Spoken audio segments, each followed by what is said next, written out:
Welcome to the SKYLIT Books podcast. My name is Elodie, and I'm thrilled to have Rosecrans Baldwin here with us today to discuss his book, Everything Now, Lessons from the City-State of Los Angeles, winner of the California Book Award. Rosecrans' other books include The Last Kid Left and Paris, I Love You, But You're Bringing Me Down. His debut novel, You Lost Me There, was a New York Times Book Review editor's choice. Several of his articles have been selected for the Best American Essays and Best American Travel Writing collections, and he was a finalist for a James Beard Foundation Journalism Award.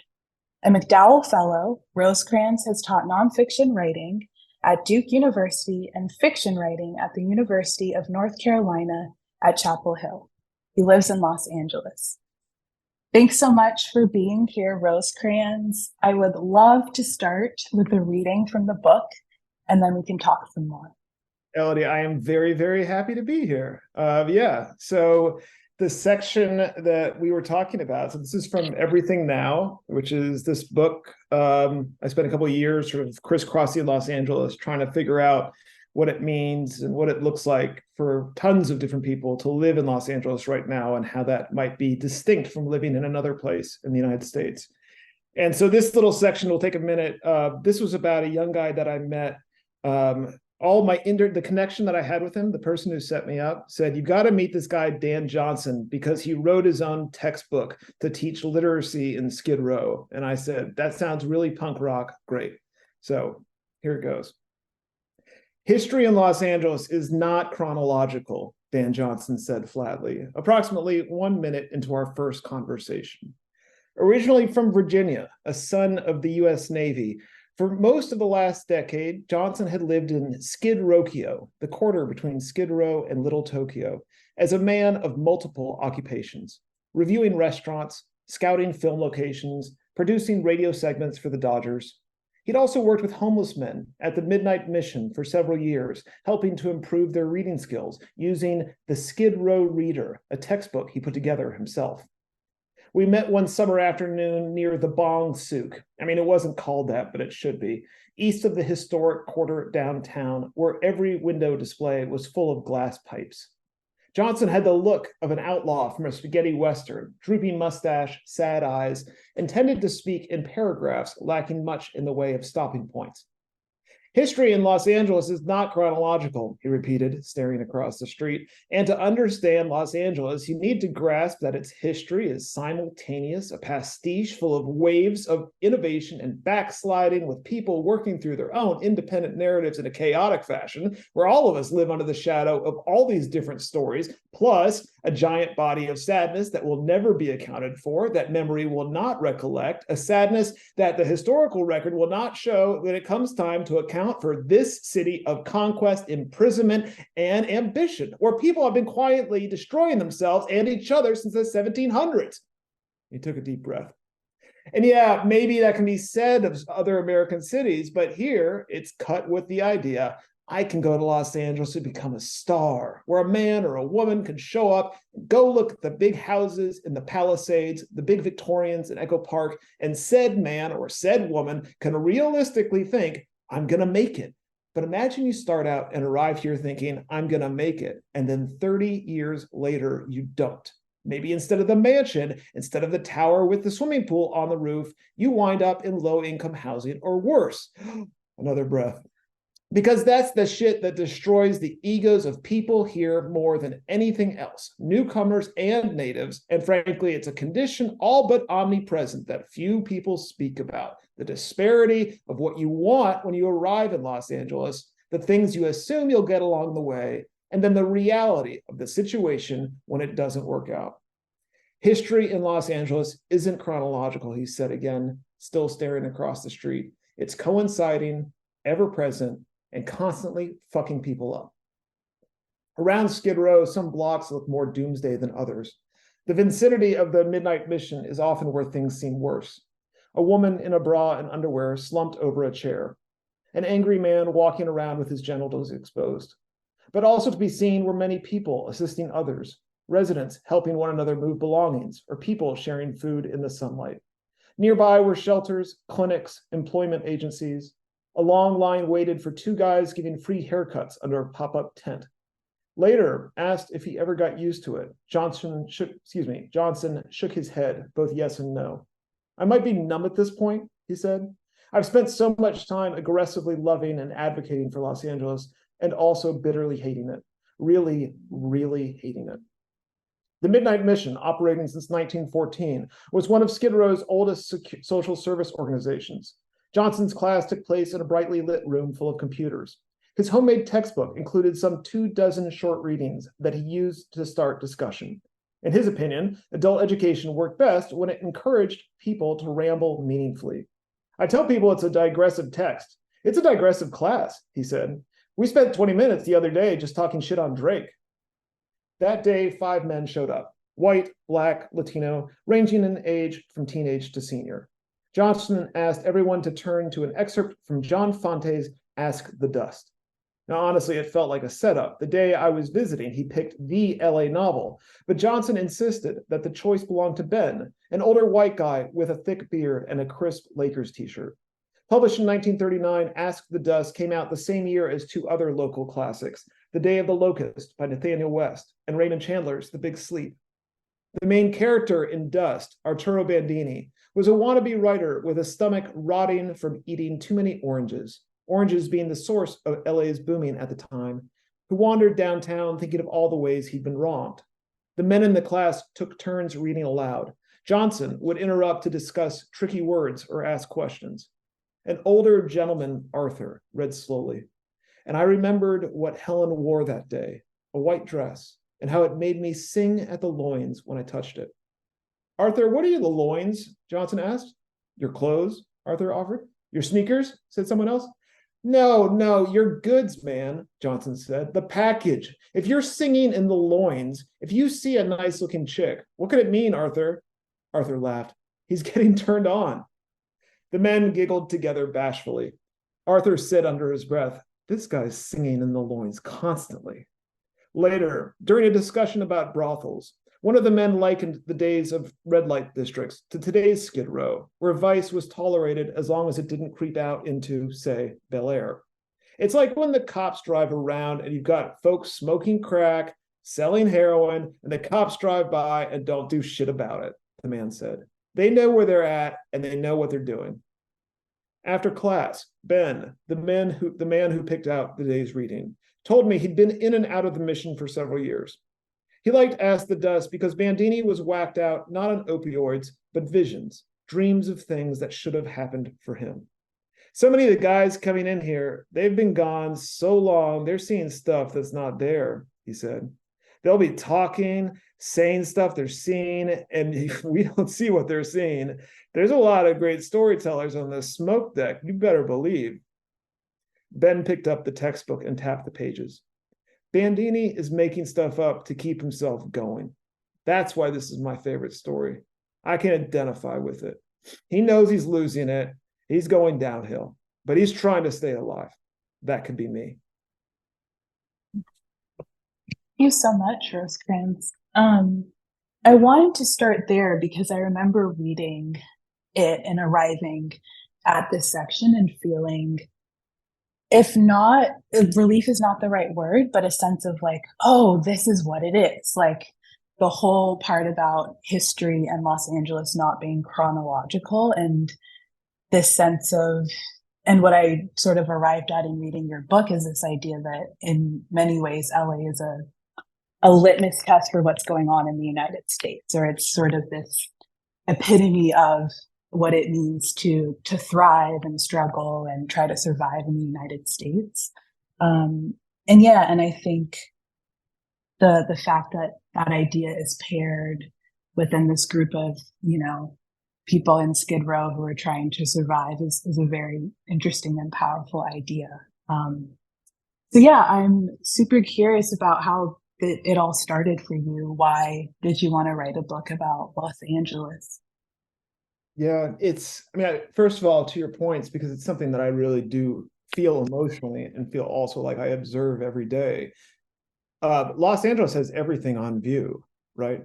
There is nowhere to run, nowhere to hide.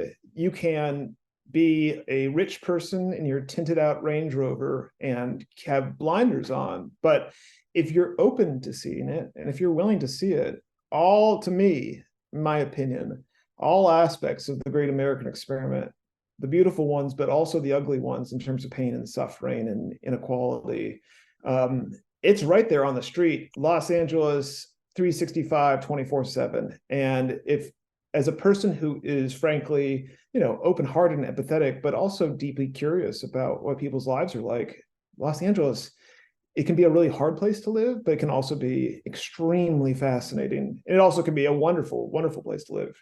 All those reasons explain why I don't intend to move anywhere else anytime soon. So where the book came from was I moved here with my wife about 8 years ago now, and I had two conflicting responses almost from the jump, which was I was so confused. I didn't understand how the neighborhoods overlapped or when one ended and one didn't. And yet you could drive for an hour and a half and you were still in Los Angeles. I didn't get the fact that as you're going down Vermont, if you're here we go from SKYLIT Books on Vermont in Los Feliz and roll straight down to Long Beach. It is just Instagram forever, like there's no end to the scroll until you run into the bay. At the same time, as I was sort of starting to explore, starting to read, starting to watch, starting to listen, just trying to get my hands a little bit in touch with what the heck is this place? I felt so deeply at home here, man. I'd never felt at home anywhere. I moved around a lot as a kid. I've lived in different countries. I've lived in different big cities in the States. I've lived in the country, in the sticks. I've lived in rural places. And coming here, I had my mom's second cousin lived here, and I had like 2 or 3 friends. And within weeks, I was like, oh my God, like the place I was meant to be, or I come from, or I don't know what. And so those two conflicting things, the confusion, the desire to learn, the interest in sort of exploring, and at the same time feeling oddly comfortable and called. None of that led to me necessarily writing a book. It led to me being deeply interested in Los Angeles. And so just gradually where the book came from was, I think, probably just out of a desire to sort of understand this place better, and not from my own. The book's not a memoir. It's not a diary. It was just like, to get to know Los Angeles, you have to get to know a lot of people. And so gradually, person upon person just started trusting me with their stories. And then the book started to cohere. Mm-hmm. And it's interesting too, to read in the book that you have an ancestor, right? Rosecrans Avenue is named after who is it exactly? It is a direct ancestor. If my dad was on the pod right now, he'd be able to tell you. But yeah, it's where my name comes from. My crazy name, it used to be a last name in our family. And that goes back to a guy named William Rosecrans, who was a general for the Union Army during the Civil War. And then after the war, came out to California and was a state representative in California. And so there's a street in Los Angeles named after him. What I love about that, it's not like I have much connection to some dead guy from a long time ago, but out here, if someone's like, hey, nice to meet you, what's your name? And I say Rosecrans, it's not crazy. Like, they've listened to the radio report at 5:30 p.m. and been like, and now on Rosecrans, severe traffic backup, take exit, blah, blah, blah on the 101. Whereas on the East Coast, where I'm from, people hear my name and it's just like, what on earth are you talking about? And what do you think and you mentioned when you came here, it felt like LA was one of the first times you felt a sense of home. What do you think about LA gave you that feeling? That's a good question. One, there's certainly, in my experience of Los Angeles, a certain openness to outsiders. And as a person, listen, I'm a white dude who wears chinos. Like, I can fit in, I can walk into a lot of places pretty comfortably, and there's a lot of privilege that goes along with that. But truthfully, I've always sort of felt a little bit outsiderish. And in Los Angeles, there's a lot of room for that. And there's a certain amount of tolerance. And that can be said of a lot of big cities, right? We have a lot of people of all kinds of places living sort of on top of each other. There's one of the people I interview in the book is this wonderful poet named DJ Waldy, and he talks about, and he doesn't ascribe too much to it, but he talks about this in his book Homeland, but he talks about how Los Angeles is blessed with good weather. We're able to be outside a lot. We see our neighbors perhaps a bit more than if you live under blizzard conditions all the time. And maybe it comes from people living, especially when the people live in neighborhoods that aren't, northern Santa Monica, which is one of the most segregated neighborhoods in the United States. But when people are around people that perhaps have a different point of view or a different background, and they're running into each other, maybe hopefully there is a greater sense of tolerance and get alongness, and hey, let's chip in a little bit, and towards feeling comfortable around each other. So that's perhaps part of it. Perhaps also one of the things I love about Los Angeles is that it is both beautiful and scuzzy, that it is high and low, that it is concrete and Griffith Park. It is, there's so much contrast on view all the time that that's just aesthetically what I gravitate towards. It's why I love Miami and I hate Boston. It's why I find New York sometimes to be a shopping mall, but like I go to New Orleans and I could stay for weeks. Like it's just it's a personal temperament. And then finally, it's the diversity of the people. No question. Los Angeles has the world, and the world has wound up here. And if you put yourself out there, Los Angeles doesn't really work if you don't try to make it work, right? Los Angeles doesn't care that you are in this town. But I found in my experience, and I've heard this from other people and a lot of people I interviewed for the book, when you start to put yourself out there, however small the reach is, you're bound to get something back.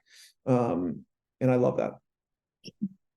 Yes, that feels so true. I think it's a city that you have to work for. You really, really, it's not going to be immediately visible to you because, like you put so aptly in the book, there are all of these layers. And at the same time, it's like this chaotic swirl that you're always in the middle of. One of the metaphors you use is a cloud.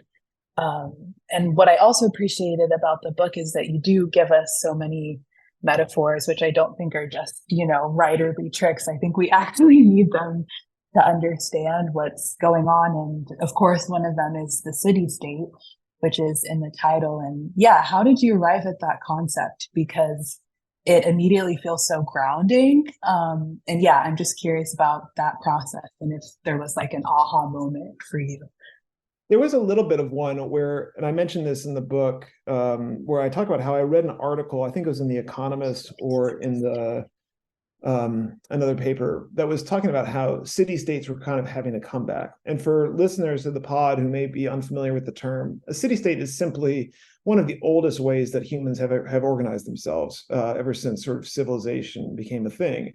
The idea being before the globe was mapped into countries, you had empires and dynasties, but city-states were just often, basically a small city or a large city where people from varying walks of life, probably speaking different languages or practicing different religions, had common mutual economic interests, trade, power dynamics, politics, and would work together and live together in some degree of harmony, often alongside mutual resources or mutually shared resources, often a large body of water or a river. In any case, it goes back, you can see it in African kingdoms, you can see it in Southeast Asia, you can see it in the city-states of, Italy, Greece, etc. In any case, this article was making a pretty persuasive case that city-states might be an appealing model going forward, that especially in terms of groups of people responding to big crises, like the climate crisis,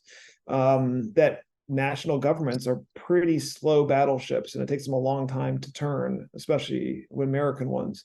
And cities are often better at grappling with, sort of more rapid legislation. Anyway, as I looked around Los Angeles and I was doing all these interviews and meeting all these people and going on these adventures, it just clicked for me that Los Angeles was so much more than just another big American city, that our populations were so global, that our connections were so much more than just regional, that our compass pointed west and not east. You talk to people in New York and they love to compare Los Angeles to New York, or vice versa. And you talk to people in Los Angeles, and frankly, New York hasn't really been in their thoughts for a long time. It's like, it's Los Angeles is, little Iran, it's little China, it's little Japan. It is the African American migration from the South, and also migrations that have come here from Russia and, I don't know, Armenia. Like, it's extraordinary what the population of Los Angeles suggests of what the content of our character is.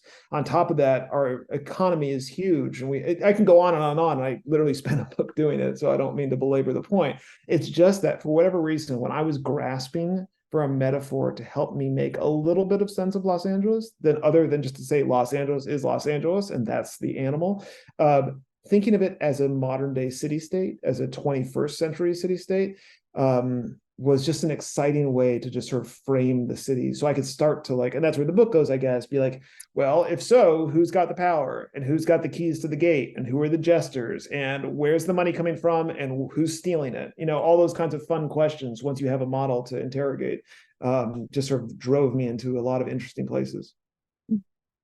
Yeah, and thinking about the structure of the book too, I was so interested in the fact that you chose to divide it up into lessons rather than just chapters. Yeah, why lessons, and why that decision? To even the layout is super interesting, and we could talk about the cover too. Like, I feel like the cover has become kind of iconic. It's a beloved book at SKYLIT, and it's on the bestseller shelf in that section in it. It's a cover that really, I feel like, is saying something. So I would love to talk about the design and structure of it. I'd actually love to talk about the cover the most. The structure is its own thing. I knew that it was going to be sort of a fragmentary book that would hopefully, by the time you reach the end of it, cohere into sort of a greater sense of what the city is about and what my intentions were. In terms of the cover, and thank God for SKYLIT Books, because I swear to God, the booksellers at SKYLIT Books, y'all have put this book into so many hands, and I'm so grateful. Yeah, I had nothing to do with the design, except for the fact that Rodrigo Corral, who's just one of the great book designers ever, who's I believe, the head of book design at Farrar, Straus and Giroux and at MCD, which is the imprint at FSG that I am lucky enough to publish with. I had talked a little bit about how an inspiration for me was just sort of the signage that you see around Los Angeles. And it can be anything from a billboard on Sunset advertising the new movie coming out, to driving through South Central and seeing people putting up posters for a tag sale on Saturday. Or it's Long Beach, and it's some punk rock kids who have Xeroxed, a flyer for their show in somebody's backyard. Whatever it is, I just love the paper trail of the humanity of Los Angeles. And Rodrigo came back and he said one of his inspirations was a print shop that was legendary in Los Angeles. It's since gone out of business, but it was called Colby Printers, which is hilarious because I went to a college named Colby College in Maine. But Colby Printers specialized or created this, you can still see them. If you're driving around Los Angeles and you see a fluorescent yellow, fluorescent green, fluorescent ombre poster advertising a car wash on Saturday at the high school to benefit the local Girl Scout troop, it's because that was their idea initially. People would go to Colby Printers and be like, I want that look, which was just big black letters on a fluorescent poster board or an ombre wash fluorescent. And Rodrigo, who draws inspiration from all kinds of places, was just yeah, I'm inspired by that. And so that was the plan, is let's do a fluorescent cover. He settled on fluorescent green. I was like, that looks amazing.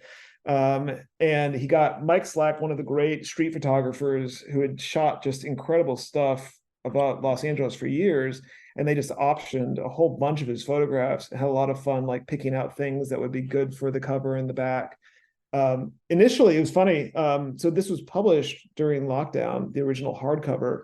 But what he wanted to do, and the printer in the end couldn't do it because it was too difficult, because they had staff shortages and stuff, is that if you took off the hardcover wrapper, literally the book slip, sorry, I'm forgetting the name right now. But if you took it off, it would unfold and be a giant poster that you could post on a telephone pole. So who knows, maybe some future edition if they ever re-release the hardback. But one last story, it was really fun. The publisher MCD did a contest when the book came out, where they made it, because I used to be a skateboarder as a kid, and I've loved skateboard culture. I don't skate anymore because I broke too many bones doing it. But they made a skateboard deck with Mike's photographs, and then all fluorescent green, and then like a big everything now on it. And the guy who won it texted me, and he said he was a former skater, and he sent me a picture of his kid, his like 5-year-old son, who's as tall as the skateboard deck itself. He's like, oh yeah, this is gonna be his first skateboard, he can't wait. And I was like, that is very cool. That is sick. I think Skylight customers would be into that. Maybe we can get some some of Bring those it back, I love it. cards. Yeah.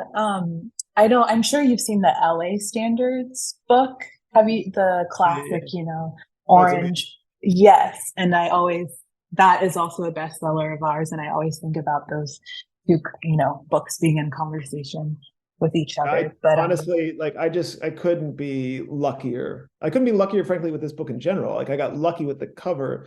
Truthfully, like me and my publisher, Sean McDonald, I don't think that we really had any expectations for this book. I thought it was like, for me, it was like a private passion project, quote unquote, for like 2 or 3 years that, when it came out, I didn't think people would connect with it. I thought it would just get dumped on, like, who's this guy who didn't grow up in Los Angeles to say anything about Los Angeles? And so the response to this day, beginning DMs on Instagram from some 28-year-old Latina woman in Long Beach saying she just bought this copy of the book for her grandfather. I'm just like, dude, I don't know what's going on. That's amazing. I'm so grateful. The way, just when I hear from people about the way this book is connected from people who are from Los Angeles, who are new to Los Angeles, the whole spectrum has been just a blessing, a true blessing.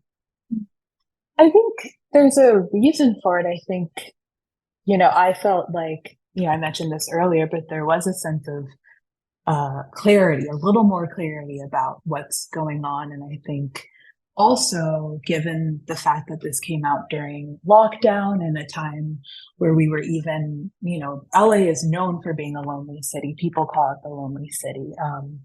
There's that Kerouac quote about it that you mentioned in the book. And I think having something to go to that helps you understand and also reaffirms that it's not just you in this lonely, chaotic swarm, I think is really helpful. And yeah, it feels like it's a companion to something like Mike Davis's City of Quartz. Like, I think, yeah, it's definitely feels like a classic. Oh man. So yeah, I think you should be proud. Easy for you to say. And obviously I got very, very lucky. Mike was the sweetest guy in the world, and I got to know him a little bit. And he obviously very generously and graciously, gave me a blurb for the book and was supportive of me when I was working on it. And as someone who read City of Quartz, never mind twice, and never mind his other stuff, it was just, that's the thing. The great thing about LA is that LA has incredible literature and it has incredible writers, but because all of us out here who aren't like primarily screenwriters are pretty small communities someday, like honestly, like being a writer in New York is hard because people are competitive as hell and everyone's just talking about money, and it's never good enough, and you've never been published in the right places or won enough prizes, etc. In LA, it is so supportive, and it's so fun when people are like, so you're a writer? And you're like, yeah. And they're like, well, what show do you write on? And you're like, it's not really that. But of course I would have a lot more money, I guess, but that would be sweet. But until then, it's a wonderful place to be a writer. Yeah, and I was going to ask, you talked to Mike Davis, you talked to Sam Sweet of All Night Menu, and yeah, who did you choose or want to talk to? What was that? I'm sure that was overwhelming, maybe, because like you said, there's so many writers here, and there's also been so much written about the city. And where did you? Yeah, I think how a did lot you of approach it that? was like, here I was, that I'm a novelist from the East Coast, like. I think it was earning people's trust. Like Linnell George was really, really important for me to talk to. I really, really, she's one of these people that has just been a significant LA writer for a long time. DJ Waldy was another one, Sam Sweet.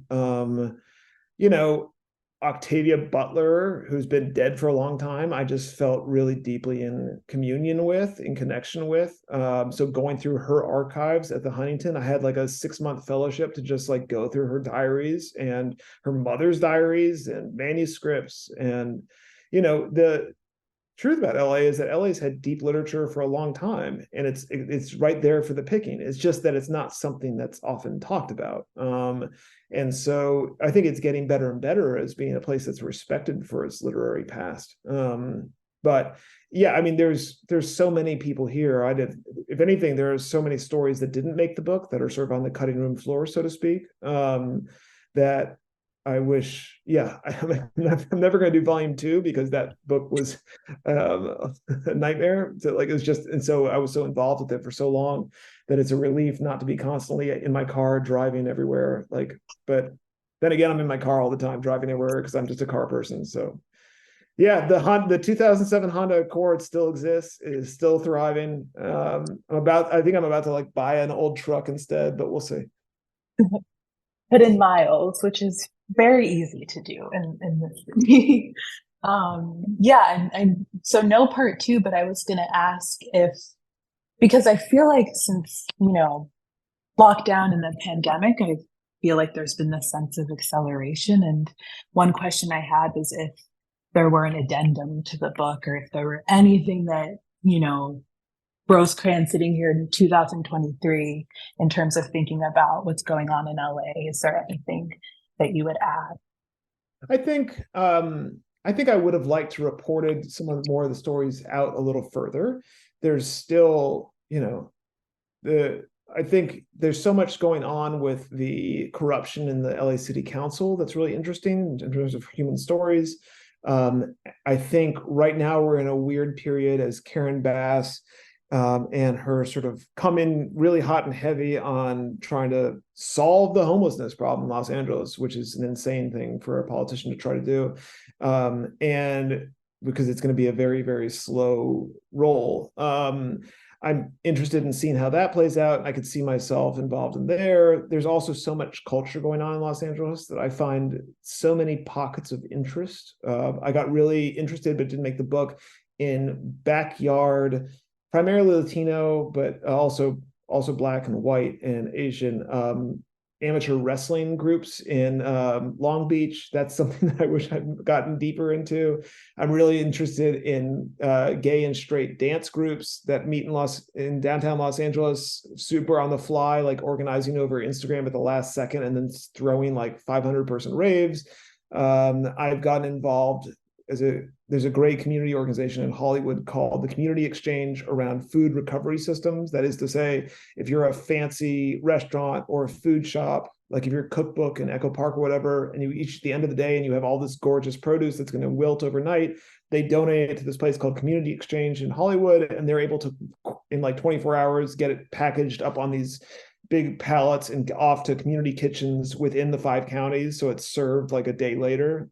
So those kinds of little mini systems of support and mutual collaboration in Los Angeles, I find fascinating. No, listen, I truly believe, and I say this in the book, that if you're a writer, if you're just a curious person, Los Angeles is a freaking treasure mine. There's so many stories and so many interesting people and so many people that are low-key and chill and willing to share. And yeah, it's a great place to have a coffee, man. I can't push harder for that.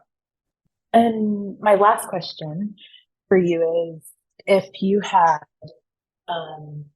3 books or maybe a handful of books that are the standard LA books, what would you recommend? Oh man, come on. You could have said this ahead of time. I know. Or just favorite books. Just some books that come to mind. 3 books about Los Angeles that quintessential. Yeah. Quintessential. I will do Mike Davis, RIP, out of tribute. I won't say City of Quartz. I think it could be a little bit difficult for some people. I would go more towards Ecology of Fear. I think that's a little bit more accessible. The title sounds scary, but it's a really fun and interesting book.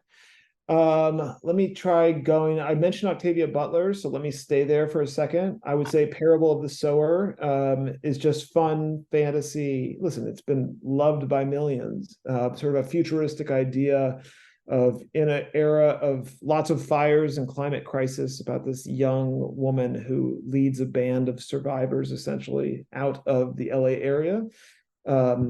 And she treks off to the Pacific Northwest, which is nothing that I want to do, but good for her.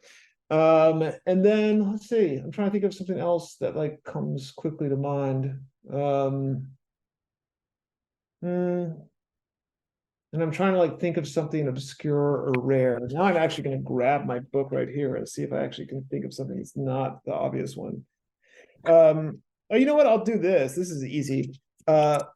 Because I think it's great, and I don't think a lot of people have read it. Miriam Gerba is this young woman, former teacher, maybe she's still a teacher, South LA. She had a wonderful memoir. It's painful, but it's called Mean, and it's her life experience, young Mexican-American woman. It's just, the prose is like scintillating and sharp and interesting. She's got a new book of essays out right now, but yeah, Miriam Gerba, Mean. I think it's just a great book, and it's related to Los Angeles. So there we go. Amazing. Well, we'll have links to those books in the show notes. And of course, you'll be able to get them at SKYLIT and Everything Now as well, which, like I mentioned before, is a beloved bestseller.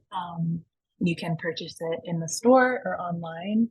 And once again, thanks so much, Rosecrans. It was so great to have you on the podcast. It was my pleasure, and thanks, and so much love to SKYLIT, but I appreciate it. Thank you.